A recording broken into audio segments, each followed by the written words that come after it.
नमस्कार। मोदी सरकार के दौर की आर्थिक असमानता ब्रिटिश राज से भी ज्यादा हो गई है। यह निष्कर्ष वर्ल्ड इक्वालिटी डेटाबेस के भारत से संबंधित आर्थिक असमानता पर लिखे गए पेपर से निकलता है।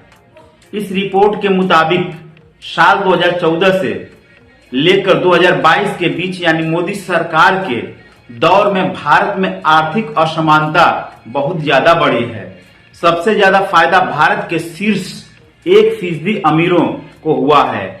वर्ल्ड इनक्वालिटी डेटाबेस ने भारत में मौजूद आर्थिक असमानता पर जारी पेपर का शीर्षक है, भारत में आर्थिक असमानता अरबपति राज्य अब ब्रिटिश औपनिवेशिक राज से भी अधिक असमान है।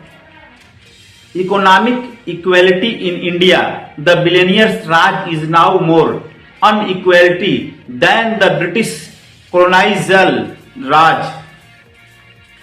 मतलब भारत की आर्थिक असमानता में अरबपतियों का राज है। अरबपतियों के राज में चल रहा भारत अंग्रेजों की गुलामी के दौर से भी ज्यादा आर्थिक असमानता वाला देश बन गया है। इस रिपोर्ट को Nitin Kumar Bharti, Lucas Chancel, Thomas Piketty और अनमोल समोची ने लिखा है। जब भारत पर ब्रिटेन की हुकूमत राज कर रही थी, यह ब्रिटेन का उपनिवेश था। सरकार को लोग नहीं चुनते थे बल्कि ब्रिटेन की हुकूमत चुनती थी। तब 1922 में भारत के शीर्ष 1% अमीरों की कुल आय में हिस्सेदारी 13% थी, जो 1940 में बढ़कर 20% हो गई। इसके बाद जब भारत आजाद हुआ तब से लेकर साल 1980 की शुरुआत तक भारत में आर्थिक असमानता की खाई यानी अमीरी और गरीबी की खाई कम होती रही। आजादी के बाद भारत की आर्थिक असमानता कम होने के पीछे दावा दिया जाता है कि समाजवादी नीतियों को अपनाने का। इसके बाद साल 1982 के बाद जैसे ही सरकारों ने देश की अर्थव्यवस्था को अमीरों के जरिए आगे बढ़ाने की नीतियां बनाई, वैसे ही आर्थिक असमानता बढ़ने लगी।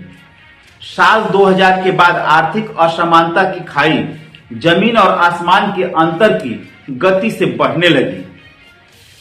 भारत 2022-23 आते आते भारत में अमीरी और गरीबी की खाई इतना ज्यादा बढ़ गई थी कि शीर्ष 1% अमीरों के पास भारत की कुल आय का 22.6% हिस्सा और कुल संपत्ति का 40.01% हिस्सा है।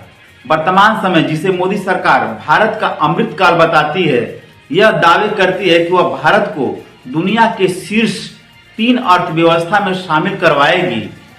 उस दौर में देश में अमीरी और गरीबी के बीच बढ़ती खाई गुलाम भारत से भी ज्यादा बड़ी हो गई है। इस रिपोर्ट की माने तो शीर्ष 1% अमीरों के पास भारत की कुल आय और संपत्ति में जितना ज्यादा हिस्सेदारी आज है, उतनी ज्यादा पहले कभी नहीं रही। भारत में नेता हर बात में ऐतिहासिक जोड़ना पसंद करते हैं। यह रिपोर्ट प्रमाण है कि मौजूदा वक्त में भारत में ऐतिहासिक तौर पर सबसे ज्यादा आर्थिक असमानता पल रही है। भारत में शीर्ष 1% अमीरों की देश की कुल आय और संपत्ति में जितनी हिस्सेदारी है, उतनी हिस्सेदारी दुनिया के किसी भी अन्य देश में वहां के शीर्ष 1% अमीरों की नहीं है। आबादी और भूगोल के मामले में देखा जाए तो भारत की तुलना दक्षिण अफ्रीका, ब्राजील और अमेरिका जैसे देशों से की जा सकती है। इन तीनों देशों को मिला देने के बाद जो शीर्ष 1% अमीरों की वहां की कुल आय और संपत्ति में हिस्सेदारी बनती है, उससे भी ज्यादा भारत के शीर्ष 1% अमीरों की यहाँ की कुल आय और संपत्ति में है। रिपोर्ट बताती है कि साल 1951 में भारत के शीर्ष 10% अमीरों की देश की कुल आय में हिस्सेदारी 37% थी, जो 1982 में घटकर 30% हो गई। मगर साल 1990 के बाद भारत के शीर्ष 10% अमीरों की धन संपदा में इजाफा होने लगा। अब इनकी देश में कुल आय में हिस्सेदारी लगभग 60% के आसपास है, जबकि दूसरी तरफ भारत की नीचे की 50% आबादी की देश की कुल आय में हिस्सेदारी महज 15% है। इसका आशय हुआ कि भारत के शीर्ष 50% लोगों के पास भारत की 85% आय है। कह सकते हैं कि भारत की आर्थिक सरकारी नीतियां इतनी बदतर हैं कि अमीरी और गरीबी का अंतर कम नहीं हो रहा बल्कि बढ़ रहा है। अगर शीर्ष 10% आबादी की भारत की कुल संपत्ति में हिस्सेदारी की बात की जाए तो यह 65% के आसपास बनती है, जबकि नीचे की 50% आबादी की देश की कुल संपत्ति में हिस्सेदारी महज 6.4% है, जिसका आशय है कि भारत के 60% से ज्यादा संसाधनों पर केवल 10% अमीरों का हक है, जबकि 50% आबादी का हक महज 6.4% संसाधनों पर है। देश में नीचे की 50% आबादी की वार्षिक औसत आय महज 71,000 रुपए है, यानी महीने में महज 6,000 रुपए की आसपास।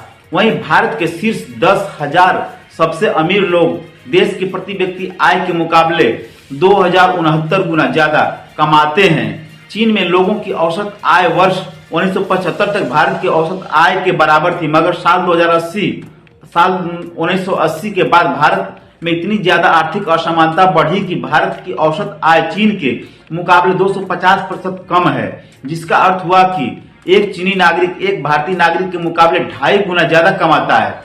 वर्ल्ड इनक्वालिटी डेटाबेस का यह पेपर भारत की कर व्यवस्था पर भी सवाल उठाता है। आसान भाषा में समझिए तो बात यह है कि एक बेहतर कर प्रणाली वह होती है जिसमें अमीर से ज्यादा कर वसूला जाए और गरीब से कम। भारत में उल्टा हो रहा है। यहाँ की कर व्यवस्था में अमीरों पर कर का भार कम पड़ रहा है और गरीबों पर ज्यादा।